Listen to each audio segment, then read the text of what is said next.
Hi everyone, welcome to the MacIver Reports Halloween Special. This is the official staff podcast of the John K. MacIver Institute for Public Policy. I'm Bill Osmolsky, MacIver's content director, and I am joined by... Michael Lucas, policy analyst. And... Rebecca Dreger, intern here. I'm very glad to have both of you here. And today, for our Halloween special, we're going to be talking about two government organizations that not a lot of people realize are government organizations. First is public libraries. Public libraries, they fall under the Department of Public Instruction. Those are the same folks that are pushing DEI, CRT, and LGBTQ in the public schools. And second, the Wisconsin Historical Society. Yes, this is a state agency. It doesn't have a cabinet secretary, but it does report directly to the governor. And the fact that these are state organizations is important because one of MacIver's top priorities next year is going to be tracking, analyzing, and reporting the budget writing process. We've already started this. You'll find lots of stories on our website already. And we're going to be talking about both those organizations today because not only to highlight two organizations that don't get a lot of scrutiny in the state budget process, but both of them have what I would consider an unfortunate connection to Halloween. We'll tie this into the First Amendment later on too when we start talking, about freedom from religion or separation of church and state, whatever you want to characterize that constitutional right as. But Rebecca, let's start with you because this was your special assignment over the weekend. Mm-hmm. Yeah, so this past Saturday, I attended Old World Wisconsin's Halloween Legends and Lore event, and this was a quote-unquote family-friendly event that had a authentic Victorian seance, as they called it, and featured some other activities. They talked about some Halloween legends, as well as the Temple of Psychic Science. Yeah. So yeah, I'm playing the video right now where we're showing you're going through the tarot cards and the palm reading activity. We'll play the seance here in a minute, but this is part of a trend that I've picked up on over the past several years of the occult kind of being openly promoted in libraries and now at the Historical Society. Now, I mentioned the First Amendment because, nobody really knows what the First Amendment says. Everyone thinks they know what it says. But, we all hear about separation of church and state. Yep. And, a lot of people, just kind of default to, well, church and religion, that means Christianity. It doesn't. The occult is also a religion. There's lots of different religions, but anyway, so this kind of grabbed my attention because I saw this as a government organization that is openly promoting the occult by performing things like seances and teaching people how to read palms. I'm a Catholic. Imagine me. And imagine if they were teaching people the catechism at Old World, Wisconsin. Yeah. So, Mike, you're a Hillsdale graduate. You've been bombarded with constitutional theory for 4 years. So, do you have any thoughts about the place of government to promote religion? Yes, I do. A very unorthodox but nevertheless correct opinion on the First Amendment. So I have it right here. Amendment number 1, Congress shall make no law respecting an establishment of religion or prohibiting the free exercise thereof. Okay, so the left tends to interpret that first clause, which is called the Establishment Clause, as meaning there can be no relationship whatsoever between government and religion. Interesting bit of history about that clause is that it was argued for by 3 New England states that had state religions. So the actual interpretation of that clause is that government can do nothing to interfere with established religions. Mm-hmm. That is, states who had state authorized or state established religions. Connecticut is a big example of this. Connecticut continued to have a state religion for 30 more years after the First Amendment was ratified. So in principle, there is nothing wrong with states having a an established religion, an official religion. They can do that. That's within their powers. They're sovereign. The First Amendment is a restriction on the federal government not to interfere with these things.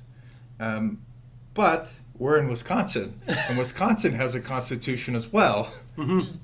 And I don't know that Wisconsin has authority within their own document to fund these sorts of things unless it declares an official religion, which Wisconsin has not done. Yeah. Interesting. Because, I mean, a lot of times, especially, you know, from the left, it's if there's even a hint of religion involved, you know, they jump to that separation of church and state, you know, and it's not even like the federal. I mean, if the Smithsonian want to do this, technically, you know, a constitutional lawyer could argue, yeah, why can't the Smithsonian, you know, teach people the Catholic Catechism? It's not Congress ordering us to do it. Mm-hmm. So that Congress part, that trips a lot of things up, but Yeah. it just feels like in society today, and also the legal system, because the legal system backs us up. We have the Freedom from Religion Foundation, where every time, you know, every time there's a veteran cemetery that somebody tries to put a crucifix up on, you know, they go to the courts and the courts make them take it down Yep. for this, you know, just bizarre interpretation of that First Amendment. Yeah. Another thing about that too, I think it was Hugo Black, who was a Supreme Court justice in 18th century. I can't remember when. I think late 19th century. Excuse me. Hugo Black specifically interpreted the Establishment Clause in order to prevent Catholicism from spreading. Because I think it was New York State, I can't remember the case, but New York State was overwhelmingly Catholic, and so the state was funding a lot of Catholic things. Yeah. Hugo Black didn't like that because he was a Protestant. Yeah. And so, Establishment Clause says that you can't establish a religion. That's not what it says. Yeah. That's not what it meant. And we gotta be careful. We're gonna stumble into a whole school choice debate, and that'll take us down a whole other rabbit hole. Yeah. But you know, that's another thing. The left absolutely hates the school choice program because, you know, they see it as taking money away from public schools because they assume that public schools would get that money if it wasn't going to private schools. Yeah. And then the other thing is because a lot of those private schools are religious institutions, drives them nuts. Oh yeah, they can't stand it. But we know that that it's not just religion that the schools being religious that irritates them, because they also hate charter schools. yeah, that's true. And they're the ones that the school districts create the charter schools. But Yep. another topic for another day, or else we're really going to just kind of get off track here. But you know, the thing is, I mean, you know, I mentioned religion doesn't mean Christianity. You know, the two are, Yeah. you know, there are lots of different religions out there. If I were to get really philosophical, I would say that everybody has a religion, whether they realize it or not. There's that, you know, part of our, you know, I would say soul, others would just say our psyche, where, you know, something is going to have to fill that need, you know, worship a higher power. I noticed this during COVID, where I heard, you know, you heard all kinds of people saying, I believe in science, which sounded a lot like a religious creed to me. Mm-hmm. And they acted like it was kind of their religion. But, you know, let's face it, the occult is a religion. Things like palm reading, tarot cards, you know, casting spells, those are all religious activities, you know, anti-Christian, but still religious. And Rebecca, I'm going to, you know, I meant to do this. I'm going to play that clip of the actual seance that you got to you didn't partake in it. You got to witness it and record it. So I'm going to play that. This is from the Wisconsin Historical Society, and then I'm going to want to get your comments about that. So. Okay. Right. Well, welcome to our lovely home here. Tonight, we're going to do something very special with all of you. Tonight, we are going to have a seance. This is anybody's first seance? Few of us? Oh, yeah. All right. Well, welcome. Tonight, we will be parting the veil and speaking to those who have gone beyond it. And so I invite you, if you have any questions for our dearly departed in the village, to think of them now, and hopefully we will get a response. Otherwise, are we ready? All right. To begin, I will have us open up our hands, join minds if possible, and I will begin by asking the spirits. Spirits of this home, spirits of this village, come to my voice now, spirits. I command you, join us in this room. Answer our questions. Make your presence known, spirit. I command you to join us this evening and hear us, spirit. Make yourself known. Are you there?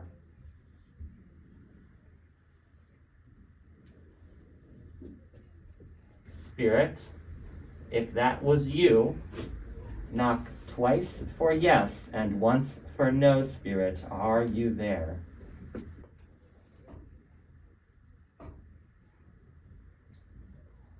Questions?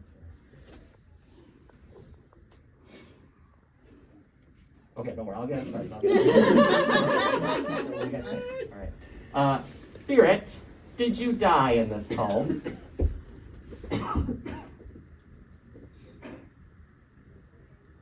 No. Did you die in the village, spirit? Yes. Spirit, was your death peaceful, at least?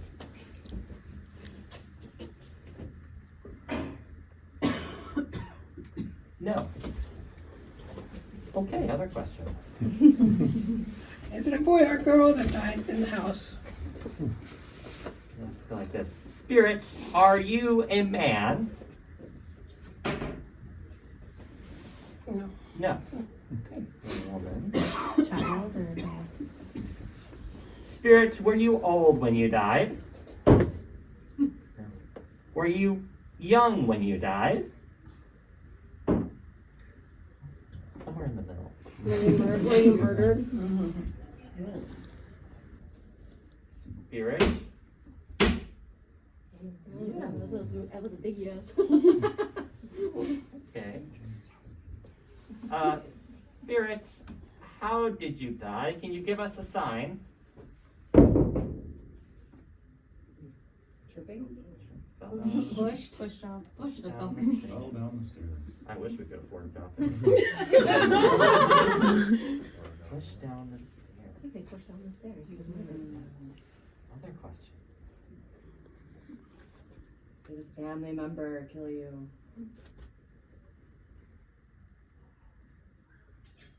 Oh. Nice. Definitely maybe.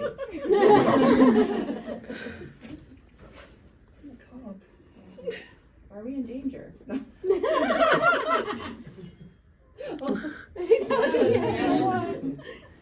Well, you know, always a little bit, you know. There's life on the end. Spirit, can we help you with something tonight?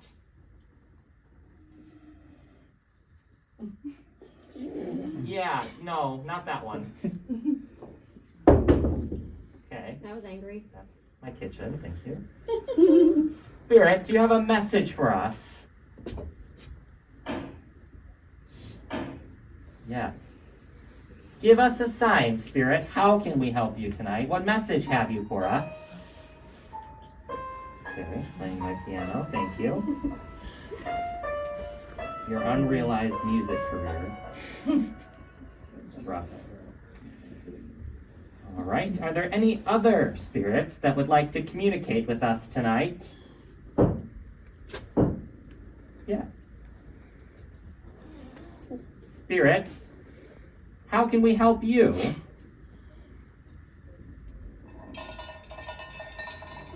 No, sorry, no gambling. What do you mean, no gambling? Where's Hey, the hey. fun in that? Oh my, we were this close, we were this close Oh, this to close, making it, this Wendy, we were close. so close. Ruining my life again. Thank you so much.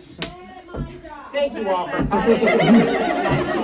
The door is there. This is on my own Bring yourself part, out, okay? because we Will have you some steal these business. people's money? Steal, this is a fair Yes, business. you Thank are very a much. good-for-nothing, The door is there. two-bit hornswoggler, You know what? okay? If I hear that thing one more time, you'll find yourself. Hornswoggler, hornswoggler, Don't make me come hornswoggler. back there. I will take that feathered thing you call a hat right off your What's head. wrong with this? What's wrong with this? Literally everything. Fashion, The door is William. there.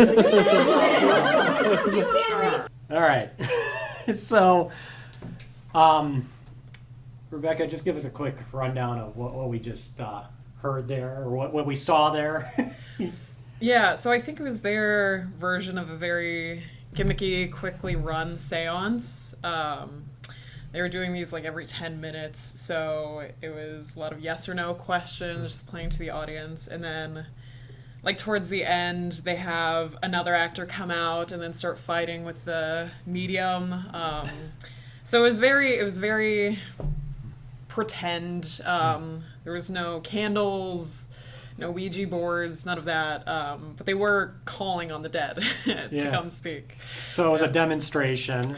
Yeah, and I think they tried to make it family friendly, but yeah. So I know you in the video earlier, you know, I saw lots of brochures on like how to read palms, how to read tarot cards. Were there any about how to hold a seance?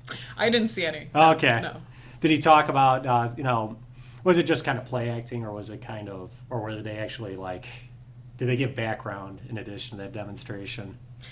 So I think the seance itself was play acting, but the Temple of Psychic Science was actually put on by the Morse Pratt Institute, which I had never heard of before, but it's a genuine school of the occult, you could say. Ah. So I think they started in Whitewater, if I'm not mistaken, but now they're in Milwaukee.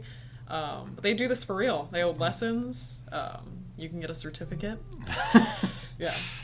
Interesting. Yes. I mean, it's like I said. I mean, nobody on the left would ever think twice of this. Most people on the right probably wouldn't really, think too much of it either. I'm coming at this from a different generation. Like I grew up when I grew up, nobody believed in any of this stuff. It was just all Hollywood fiction, old folk tales. But over the years, it just feels like as a society, we've taken this stuff more seriously. If there was a book of spells at the library, back then you would have kind of seen it as like just, who's doing this? They're just, idiots. It's not real. You're just playing around. Yeah. Now, I mean, it just everywhere. I see it in, there's certain bookstores that I go to anymore where you would just think it was a witchcraft bookstore. Where all the displays are spell books, all the Harry Potter stuff, which, Harry Potter was a great way to kind of infiltrate society with this stuff because nobody thought anything of it. It's just, hey, this is a fun story about young people attending a school and it all seems good-natured. And then, over the years, I just kind of saw this stuff accumulating. So, all right, Rebecca, you're laughing. I know you've grown up in the past 20 years. Mm-hmm. So, I mean, kind of how is your perspective on this stuff kind of, how has it shaped your worldview? Yeah, I mean, so I think I read the Harry Potter series 5, maybe 6 times in total when I was growing up. I was a big fan. And like that wasn't a pipeline for me into the occult. I did not attend the Morris Pratt Institute after reading Harry Potter. But what I see now in bookstores with all of the books being witchcraft themed around Halloween time, that's normal to me. I've never seen anything else. Yeah. Yeah. I mean, like for me, it was all cutesy stuff at Halloween. It wasn't, here's how to actually summon the dead or things like that. How about you, Michael? Yeah, same thing. Pretty vanilla. Nothing crazy like that. Although, so I'm from Santa Cruz. I was going to say, you grew up in California, so I mean, I'm kind of expecting them to be ahead of the curve on this stuff. The kind of thing that you're talking about definitely has a presence. It tends to manifest in the form of crystals and astrology are really, really big. The satanic stuff, the seance stuff is less frequent, but you can find it. It's there in California. You'll have people who will deny God but embrace the devil. Like, no such thing as God. Yeah, But- they try to play, and to my point, we're like growing up with how a lot of, the people that did that stuff was just like a big joke, Right. and they convince you that it was a joke and that they believed it was a joke. Like the Church of Satan, they still try to do that, but I don't think they're doing a very good job convincing people that it's a joke or that they really think it's a joke. No. Yeah. All right, so let's talk about the role that government organizations should have with this, because let's like I said, the occult is a religion, Satanism is a religion, so is Christianity, but it just seems very unfathomable that government would be doing something so overtly Christian as it feels comfortable doing so overtly occultish. Yeah. Any thoughts on that, or? I think the reason they do this is because it's the antithesis of Christianity. So anything to spite the religion or to spite Christians is good and ought to be embraced, right? Anything that has any sort of tradition behind it or anything that's culturally significant Yeah. needs to be changed, because those are things from the past, and the past was bad, and so we have to get rid of anything that still lingers. So Christianity is one of those things. So go ahead and embrace its opposite, and you can get rid of it. Do you have any thoughts on why society is so tolerant of, government organizations promoting things like this? Okay. It's our first Well, this podcast. is- You can take you Yeah. can take the wheel more.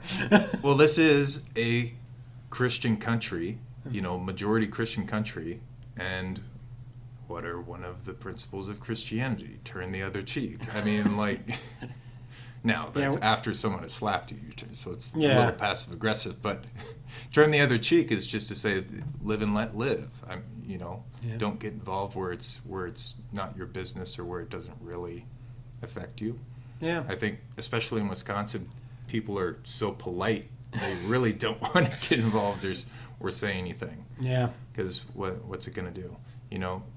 If you were at that seance and you thought it was silly and ridiculous that people were doing it in earnest, which I'm not saying these people were, but if you did see that, how much impact are you going to have on 20 or 30 whatever Yeah. Gen Zers who are fully bought in to this Antichrist whatever seance pagan stuff?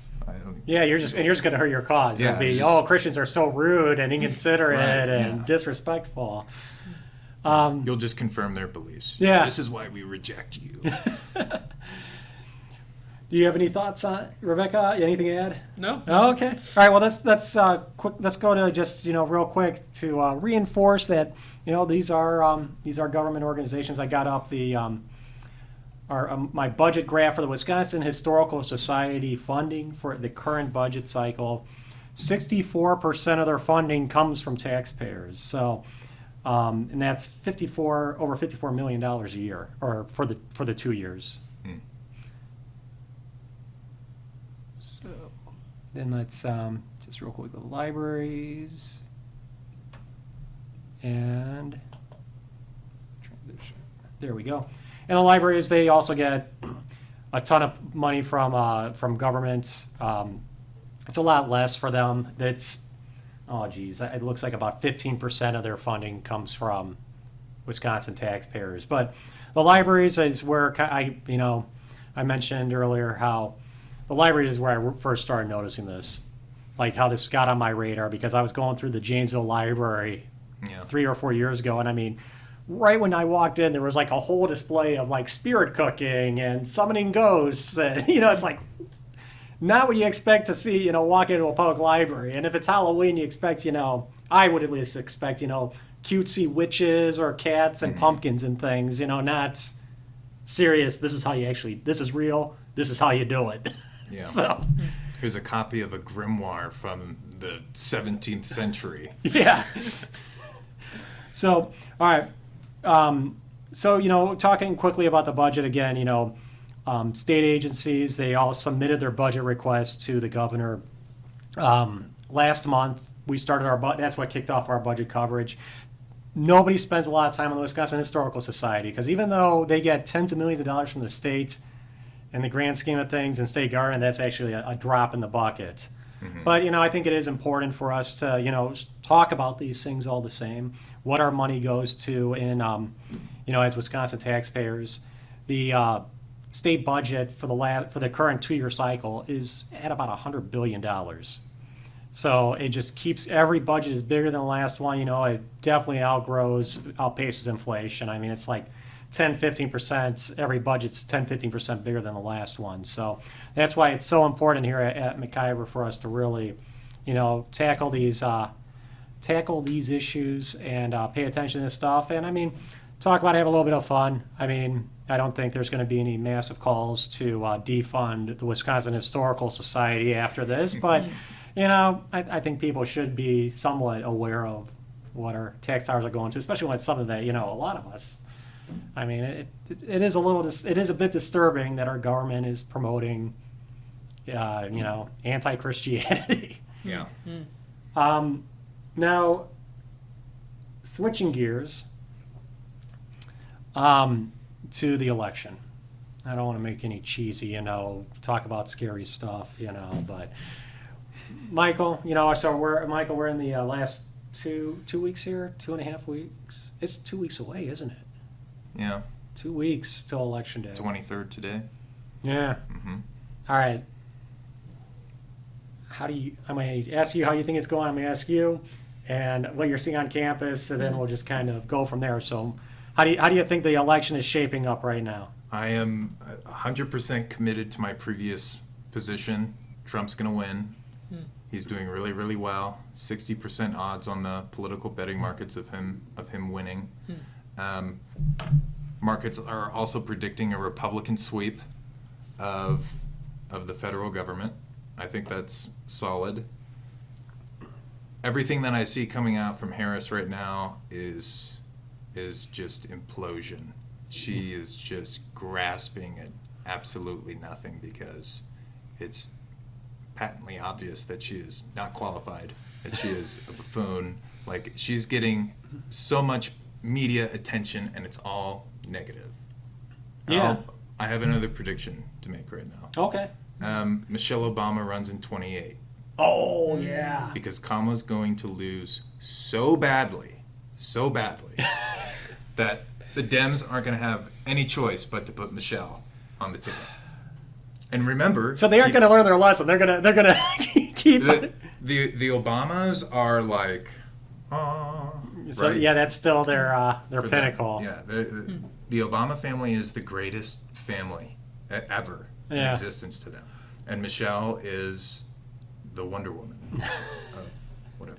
DC We're gonna have to wait a universe while that to see if this prediction plays out. But Rebecca, how do you think things are going? Well, actually, on that topic, Barack Obama and Tim Walz were at UW-Madison yesterday. Oh, they were at UW-Madison. Yes, or in the Madison area with Yeah. buses shipping out students. Oh, is that how they were filling up? Okay. Okay. Because they did it at the Yeah. Alliant Energy Center. Yes. So, yes. but which I mean, that's not too far from campus, so that's an easy. Yeah, exactly. But they're trying to get the young voters, especially the students on campus now. I mean, we're getting emails. There are tables everywhere. Everybody's asking if you have a plan to vote. Go vote early. Get out to vote. It's being announced in classes. It's a big topic. And I think every YouTube video that I've watched for the past month has had some form of political ad in front of it, mostly from Kamala Harris. But looking at the polls, I'm less certain. It seems a lot closer. But yeah, I don't know. Are your mailboxes at your dorms, are they getting shoved filled with those mailers? Well, we don't have mailboxes at dorms. We've got like a package center. Okay. But it's posted everywhere. Every Yeah. bulletin board. It's really all encompassing. Real quick on the whole Obama Waltz visit yesterday. I was driving home. I was coming down on I-39 from from US 30 to the Beltline. So that I'm going south there, and I passed the motorcade. It was going north on I-39. I'm guessing to the Dane County Airport. I've never seen anything like this before. There were at least 60 cars, at least 30 motorcycles. I mean, the thing was the whole thing was like probably 4 miles long. I mean, just and like tons of like black vans, you know, so you don't know which one they're traveling in, but just it was so elaborate and like, I mean, like top security for a former president and a vice presidential candidate. I mean, that's what just really blew my mind. They shut down a whole expressway for that, and with that amount of resources, like, I've never seen a presidential visit. Well, I've seen plenty of them. I've never seen a motorcade like this. But it shows you where their security priorities are. Yeah. So, you know, a lot of people are worried about the whole, are worried about election fraud. And, you know, repeat of 2020. The polls are a lot closer than they were 4 years ago. So it seems like that's definitely in Trump's favor because he was way behind and he ended up really close. So, and nobody's really sure what to think of polls, you know, until an election's over. But I'm going to pull up the absentee voting stats, and this is the big difference between 2020 and 2024. You can so on this chart, you two can't see this. You can just kind of see the numbers. But so as of October 23rd, and this is I'm comparing 2020 to 2024 in this chart. For absentee applications, there were 1.6 million of them in the state of Wisconsin. This year, there's only 700,000, so less than half the number of applications. Number of ballots sent. That's a Wisconsin Elections Commission thing. I mean, yeah, every absentee application is ballot is going to be sent. Yeah. So those numbers are almost identical. Ballots returned. So 2020, this time, there was 1.2 million ballots had been returned. This time, there's been 475,000. So a lot less than half. And then in-person absentee, I've got that here too. It's about a third of what it was in 2020, but that's where you start. I don't remember when in-person absentee voting started in 2020, but and just for our context too, this year election day is November 5th. That in 2020 it was November 3rd, so really close. So I mean the numbers aren't too different there. So anyway, for the big controversy last time was all these absentee ballot dumps. You have a lot less ballots to play around with this time. At least that's what I think. I mean, Yeah. Where do you see as the potential for fraud this time, or what the risk, I guess, is for it? I think fraud is going to come not from illegals, but from citizens.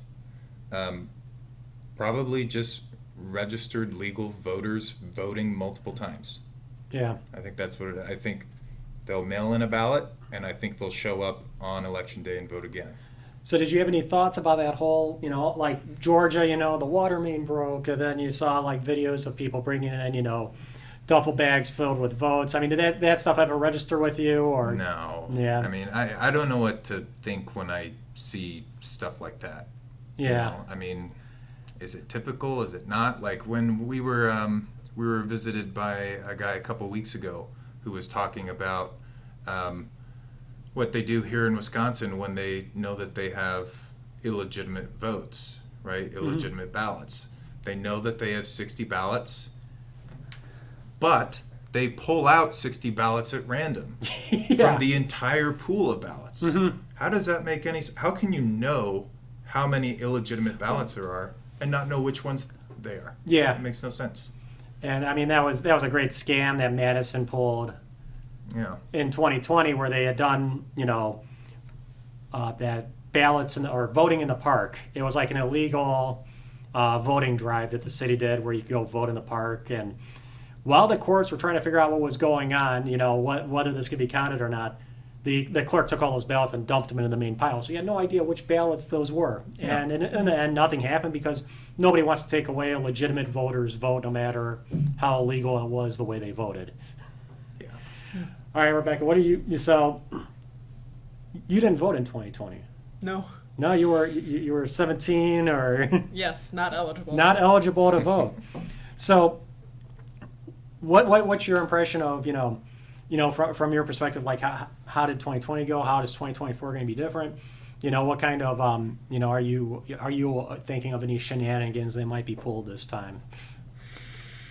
That's a good question. I think especially with the contention of the 2020 election, there's a lot of focus on election security this time. And so, like, while I haven't been keeping up with the specific measures in which Madison or Wisconsin is trying to combat possible fraud, I definitely think a closer eye is going to be kept on it this time, hopefully making it more difficult for, voter scams to carry it out. So I'll share my perspective now. My perception observation is pretty much what we just saw with the absentee voting charts. I just don't see the excitement this time. Last year in the run up to the election, it felt like every week I was running around trying to report on the latest controversy, scandal, court challenge. I mean, I'm just and it's kind of the left kind of drives that because the right is very reactionary, and the left will actually start conducting voting in the park, and then the right will try to do something about it. I'm just not seeing that stuff pop up, and seeing that half as many absentee ballots are going out. That kind of makes me think I don't think the other side is very excited this time around. So that's going to be a real challenge for them. I will say that I've noticed that some of the activist groups, like Indivisibles, that national Get Out the Vote liberal group, they're starting to think about congressional elections. So they're telling their people, we got this in the bag. We're going to win.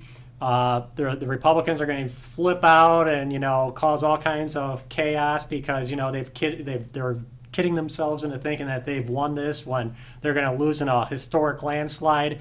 So we're shifting now to make sure that Kamala has majorities in Congress. And I saw that there's like a big national organizing effort this week to make phone calls in the state of New York for their congressional races. Like, man, if they're shifting resources like that, this means one of two things to me. One, it means they actually believe what they're selling, and that's Kamala's going to win. We got to give her Congress.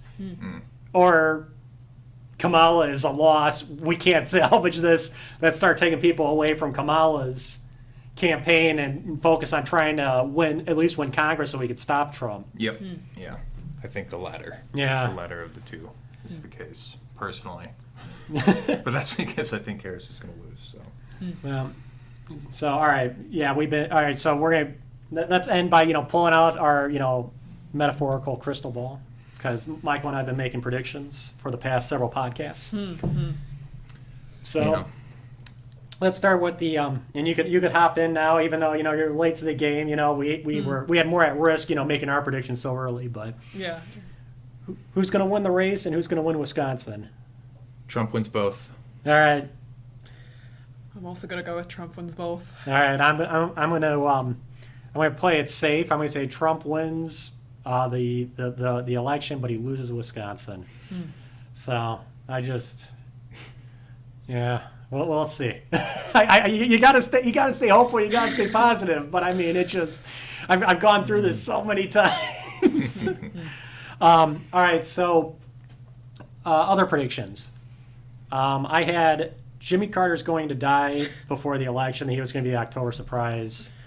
Instead we got a big Jimmy Carter cast his ballot for Kamala. He can still die. I mean, he's still got a week to get people fired up and have a big Democrat funeral right as election day comes around. So I mean, it's possible. Real quick on that note, though, I will say I looked into this some more because I say if he dies before the election, they're going to have to pull out his ballot. That's different. It turns out that's different in different states. So like in Wisconsin, that's the case. You know, if you die before election day and you voted absentee, they're supposed to pull your ballot out. Georgia, okay. there's no law that says that. Got it. And then there's some states too where they have laws that say it still counts. So, so anyway, yes, that was that was my huge October surprise prediction. Let's see, we also had no World War III. Indefinitely? Yeah, What's the before the election. Okay. But there were caveats on this. Like if it looked like Kamala was going to lose in a landslide, then they might play that card. Yeah. So yeah, we had we kind of couched this a little bit so that we weren't completely. Yeah. Any updated predictions or any thoughts on the previous ones, Mike? No World War III before the election. Still solid. Yeah. I don't think they could even if they wanted to. They don't have the money. Or soldiers, because no one's enlisting in the military. It's all button warfare now. You know, you just push a button and send Yeah, I Northrop guess. Grumman another check and. Yeah, you could send your drones and whatnot, but that's solid. Jimmy Carter, I don't know. I have a feeling he's been dead for a year. You know, right? Yeah, it's my my post-election prediction. Remember, is Kamala Harris is going to be sworn in as president after that's the right. election. Oh, I forgot about that. That's the big one. Yeah. So I mean, we'll know that in 2 weeks, obviously, but Yeah. 2 or 3 weeks. But no, my prediction, Rebecca, is that after the election, Joe Biden's going to step down. He's going to be removed. He's going to die. One of those things. Okay. I am convinced that Kamala Harris is going to be 47. Okay. It might be for 2 months. It might be for 4 years and 2 months, but she's going to be sworn in next month. And going to the whole, you think Carter's already dead. I mean, all the conspiracy theories about Biden already being dead. They'll announce it after the election. But Yeah. my logic in this too is not just that they want Kamala to be the first woman president, but that they cannot have her become president before the election. If Kamala Harris was sworn in as president tomorrow, a sizable fraction of Democrat voters would say, she's president, she won, I don't have to vote anymore. So that would be the that's the main reason why they can't do it. They can't let people, they can't risk people thinking that she won the election before she wins or doesn't win the election. Yeah. So do you have any bold predictions for us, or? I don't. No? We heard a lot of predictions, but I have not thought about whether or not Jimmy Carter is still alive or some of these other things. So. Well, you're going to hang out with us more on the MacIver Yeah, report yeah. to, develop these crazy theories. What are they saying on campus? Well, I mean, we all know, but college campuses in the United States, especially state schools, very liberal.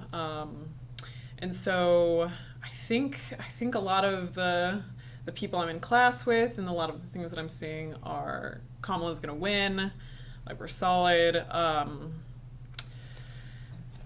Who knows? So if Kamala loses, people are going to be shocked. I think on so. campus. Yeah. Yeah, and Madison has a history of having big protests, especially last year with the whole Israel-Palestine conflict. There were new regulations put on how protests could be conducted. So I'm not sure what that means for this. But if Kamala doesn't win, there will surely be protests. And if Trump wins, if Trump loses, I think that it'll be pretty quiet. Yeah. Yeah. That's, yeah. I mean, the people that are, there's rhetoric in the media right now how if Trump loses, the right is going to lose their mind. There's going to be so much civil disturbance. No way. No. I don't see it. Things like that have to be organized in advance. Yeah. Oh, this is going to start a civil war. Really? Where are all the conservative militias, drilling in the streets right now just in case? Everyone going to drive from Kentucky and Texas to D.C. and what? Yeah. It's not gonna happen. Yeah, exactly. I think any conservative that thought that they were going to even, complain publicly about, a Trump loss. I think January 6, 2020, however you think that played out, I think that whole incident, the fact that those people are still in jail, I think that's pretty well convinced everyone on the right not to do anything. Yeah, yeah. And that's the basis for that belief, too, that the right will freak out because, look at January 6th, all that. It's Yeah. like, I don't know. Yeah. I've seen the footage. Yeah. I've seen it's ancient history now, but I was collecting the footage in the Wisconsin Capitol in 2011 when the left was, Yep. tearing it apart. So, Yep. yeah, I've got some comparisons, some frames of reference Yep. here. So, Selling toilet paper to occupiers in the Capitol. yeah. Posters everywhere. Yeah. So, anyway, yeah, well, and also the other thing is, being in Madison, this is where all the protests happen. Yeah, every now and then conservatives can throw together a decent protest. We saw it during the Tea Party days, which again, ancient history by now. Yep. I know, like during the COVID lockdowns, there was 1 or 2 days where there was a big protest with that. When Trump lost, there was maybe, a couple hundred people hanging around, but they just, the right doesn't lose their minds and try to burn down cities when they lose. It just Yeah. isn't in their nature. So Yeah. The left comes out in force regularly. Yeah. Every month, every 2 months, always. yeah, the other thing, and we're kind of like making like branch predictions now, like what if this, what if that. The other thing that I've always noticed is if Trump wins, there'll be wailing on college campus that night. So Rebecca, get ready for lots of yelling. Lots of yelling through campus. But the big stuff doesn't happen until the weekend. It takes them a couple of days to they'll have the big temper tantrum that night. Then there'll be the organizing, the flyers, and it'll be a big vigil, rally, protest on Friday night, most likely. Mm-hmm. And from there, it depends on, how much momentum there is to turn it into something else. So, Yeah. I guess that's my, my final prediction for the show is, if Trump wins, there won't, the liberal cities, especially Madison, will be quiet until Friday night. Friday night will be their big, blowout. Yep. I'm right there with you. All I right. agree. All right. Well, hey, this has been a good show. We covered a lot. Rebecca, very glad to have you on the team and on the MacIver podcast. Glad to be here. So, and we'll be doing this again. We're going to try to do it every week, if not every other week. And and if Trump loses, in a landslide, if Republicans lose in a landslide, we're just going to replay our first podcast that Michael and I did, warning about all the things that were getting wrong back then. Oh, yeah. But we got a couple more weeks to prepare for that. So anyway, let's close this out. For the MacIver report, I'm Bill Smolsky, I'm Michael Lucas. I'm Rebecca Drigger. and we are going to end with one of my favorite Trump AI videos for this Halloween special for everyone. From everyone from the MacIver Institute, have a happy and safe Halloween.